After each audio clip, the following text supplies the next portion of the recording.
Harvey Wasserman is with us, journalist, activist, author. His latest book, is this out now? America at the Brink of Rebirth, The Organic Spiral? That's the one you're working on. I'm working on it. It'll be out next year. It's so a theory of cycles of history. Cool. So if you want a book, if you want to know what Harvey has already got or is already up to, where do you go? Solotopia at me.com. Solotopia at gmail or me.com. That's your email address. What about our website? Solotopia.org. Okay. Why Solotopia? Because that's going to be the Green-Powered Earth 2030. Pete Seeger wrote a song about it, actually. Won a Grammy. Really? Yeah, Pete Seeger has a Grammy song of Solotopia. It's a vision of a green-powered Earth. Everything is totally solar, and everything is socially just, and we have achieved utopia. Did you ever read Ecotopia? Oh, yeah. I had a 1-hour interview with Ernest Callenbach. Yeah. He's a wonderful man. Is he still alive? No, unfortunately, he passed away. I thought he had passed away. So I've with Eon TV, I did a 1-hour documentary, which is online. That's great. Yeah, it's wonderful. That's great. Here's a great guy. You live in Ohio, right? I do, Central Ohio. Yeah, and you and Bob Fitrakis have been talking for, it seems like 2 decades that I've been following. Well, since 2014. Since we witnessed. Wait a minute. We witnessed the theft. I'm sorry, 2004. Yeah, okay. We witnessed the theft of the John Kerry, George W. Bush re-election. Now, when you say you witnessed the theft in 2004 of John Kerry's presidency in Ohio, what do you mean? He won. John Kerry won the election. How do you know? Because we tracked it with the polls. We tracked it at the polling stations. We've written 6 books about it, which are available at freepress.org. And they flipped the election between 12:30 and 2 in the morning on election night. That's how they did it. We know exactly how they did it. The servers were in Chattanooga, Tennessee, in the basement of a bank and an old bank building. And the contract was handled by the same guy. The electronic voting contract was handled by the same guy that did the e-stuff for the Bush family. Right. He was the Bush family IT guy. Aren't there like 5? Everybody's all the Republicans are all hysterical about Hillary Clinton using a private email server and all of her emails not being available. But I understand that George Bush and Karl Rove and others in his administration were using a private server that was in the same basement, run by the same people as you were just describing, and that there's 5 million emails from the Bush administration missing as a result of that. The votes that flipped the election in 2004 from John Kerry to George W. Bush were, shall we say, electronically laundered in the same building where Karl Rove's emails were housed and the Republican National Committee had their website. Wow. Same building, same guy. And this was Michael Connell, their IT guy. Yeah, he's the guy who died, right? He died very mysteriously in a private plane crash in 2008, just as we were about to depose him in federal court.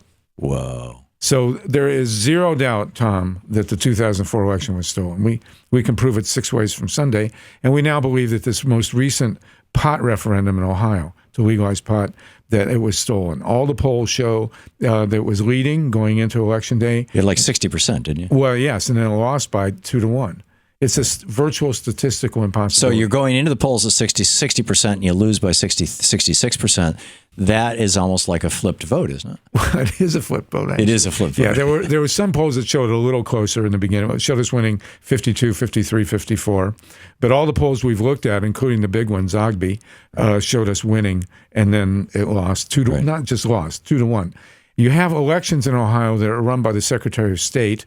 And in 2004, the Secretary of State was J. Kenneth Blackwell, co-chair of the committee to re-elect George W. Bush. Right. He's running the election. And he's the one who put the contract out for counting our electronic votes to a company out of state in Kentucky or Tennessee. Chattanooga, Tennessee, right. Yeah. Although the guy was from Canton.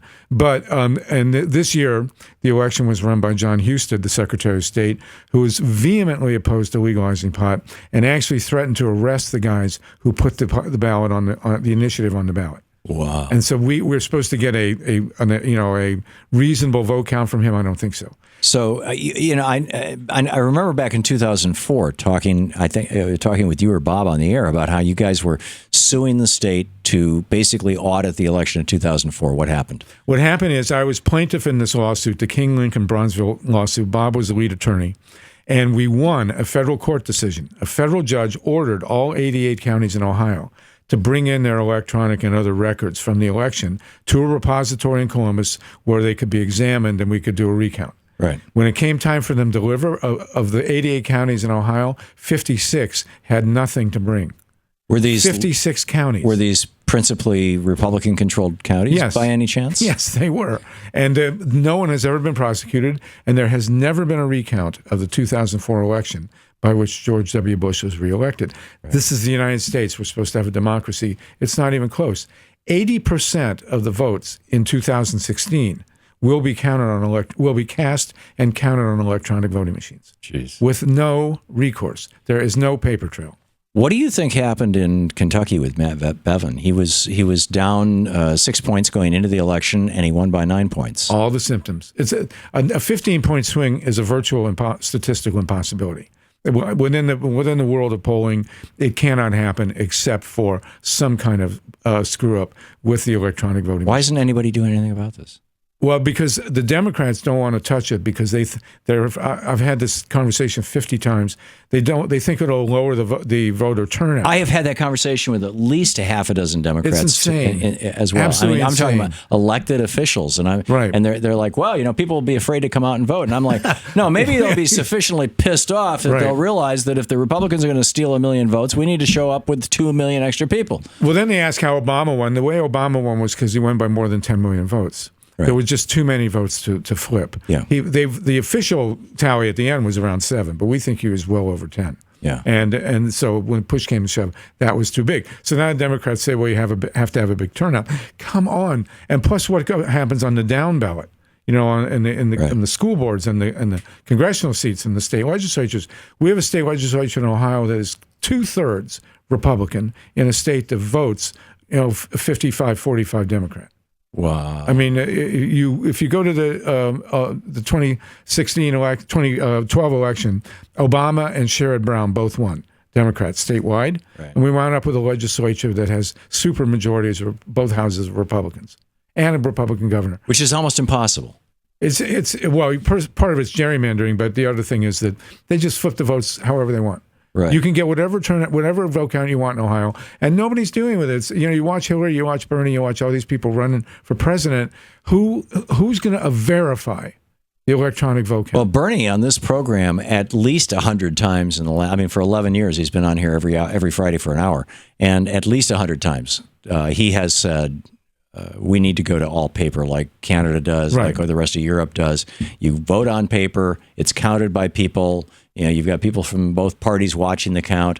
You do the exit polls to get your results on election night. It might take a day or two for them all to be counted, or you just wait a day or two for them to be counted. Democracy is more important than speed. Right. We become an ADD society. I mean, these are my words, not Bernie's, but he's like totally in favor of paper. Is he like a caucus of one in Congress? Apparently.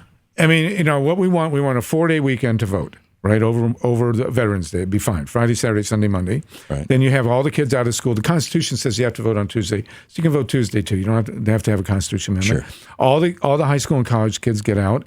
They run the polls. They do the vote count. And also, you have to have paper registration. What happened in Cincinnati this time is that they messed with the electronic poll books. So if you show up to vote and you are not electronically in the poll book, you're done. They won't let you vote, and there's no. Or they give you a placebo ballot, a provisional ballot. No, this time the guy didn't even do it. Houston, the Secretary of State, didn't even have provisional ballots in Cincinnati this time. Wow. And actually, in 2004, the Secretary of State, a co-chair of the committee to reelect George W. Bush, refused to have paper ballots available where they knew that they shorted them on electronic voting machines.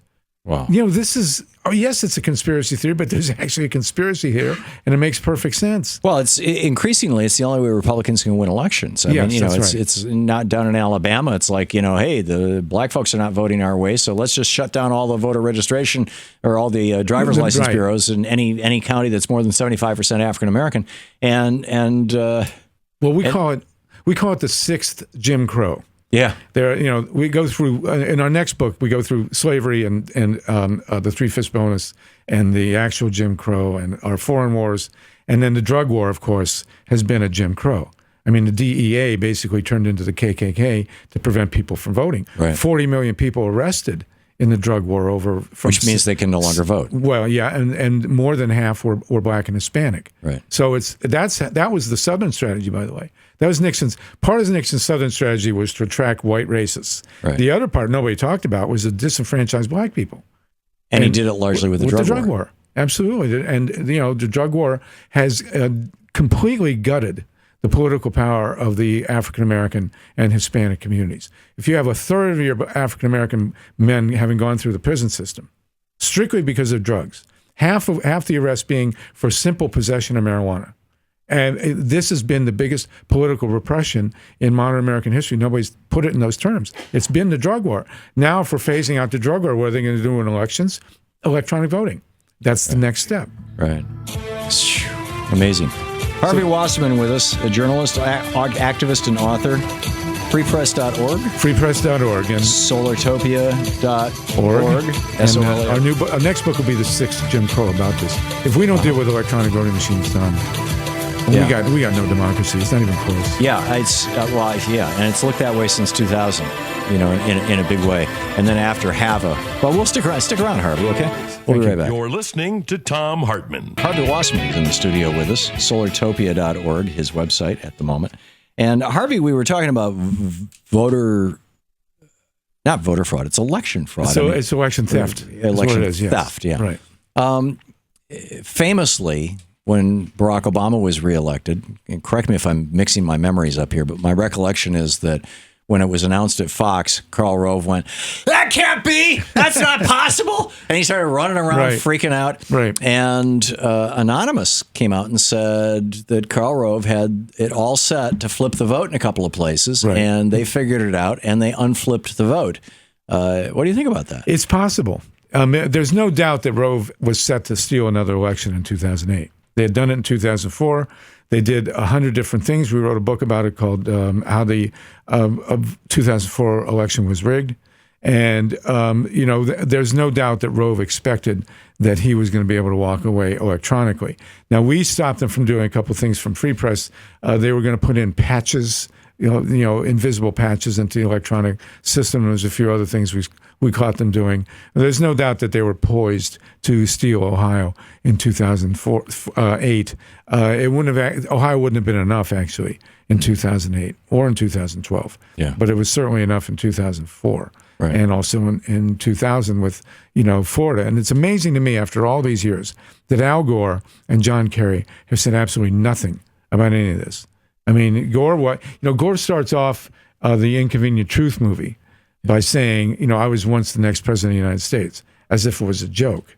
I mean, I talked to him. I'm pretty sure we were on the air when I had this conversation with him, where I said essentially, the recount was done a year later by the New York Times, and they found that you actually had more votes in Florida. Had the Supreme Court not stopped that, and he said he acknowledged that. He knew that, and he won the popular vote nationwide by 500,000. Yeah. But at that point, it was like, okay, we're... Yeah, but no, you can't do that because I really fault Gore and Kerry. But look at what happened to Don Siegelman. Don Siegelman went to sleep in 2002, having won the election with Bob Riley. Right. And then I'm sure you know the story better than I do. What happened between the time he went to sleep and the time he woke up?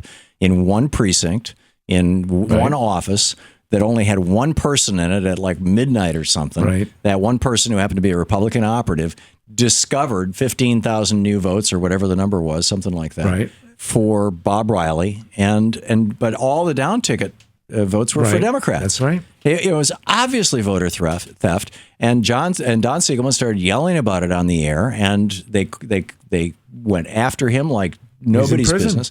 And he's in prison right now. Absolutely. Yeah, I mean, within 6 months they were federal prosecuting. Absolutely. And the woman who was prosecuting him, Laura Canary, was the wife of Bob Riley's campaign manager, Bob Canary, who was Karl Rove's childhood best friend. They grew up together in Alabama. I mean, this is like something out of a bad story about a banana republic. Right. And Gore and Kerry really had the national standing to come out and do something about this. Kerry had a $7 million fund specifically devoted to voter fraud, to election fraud, and never spent a cent of it. When we showed his people in Columbus that the election was still in play, and he went off and conceded at 1 o'clock the next afternoon. Well, yeah, absolutely. I no talked to excuse John for it. Edwards about that, Absolutely, and no he was excuse. furious. Furious. Yeah. I mean, either we have a democracy or we don't. And the Democratic Party is totally at fault here. They have never come out and fought for this. And, the only reason that Al Franken is in the Senate is because they have paper ballots in Minnesota, and they could do a recount. But everywhere else, forget about it. And now it's no longer just the electronic voting machines, it's the electronic poll books. And this is the new Jim Crow. So what is an electronic poll book? Well, instead of coming in and my precinct has paper. So you go in, your name is in a book, they check you in. Right. And but you, if you're and you doing put your signature electronically, next to it, and they check your signature. If you're doing electronically, there's nothing there. There's just electrons. And in this election in Cincinnati, the electronic poll books broke down. And you know who's an investor in electronic voting machines in Cincinnati? Mitt Romney. Honest to God. Honest to God. And we actually got blacklisted by Daily Kos for writing an article about that. We pointed out that Romney had an interest, financial interest, in the electronic voting machines, and that was viewed as a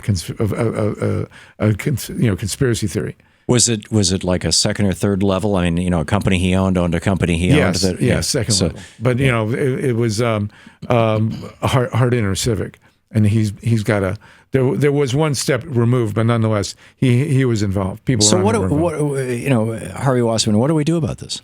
We have to go to all paper ballots. Right. I mean, we have to have a national. Well, Bernie election. Sanders has been singing that song for 11 years. Absolutely. Well, it has to happen. And the Irish. How do we do that?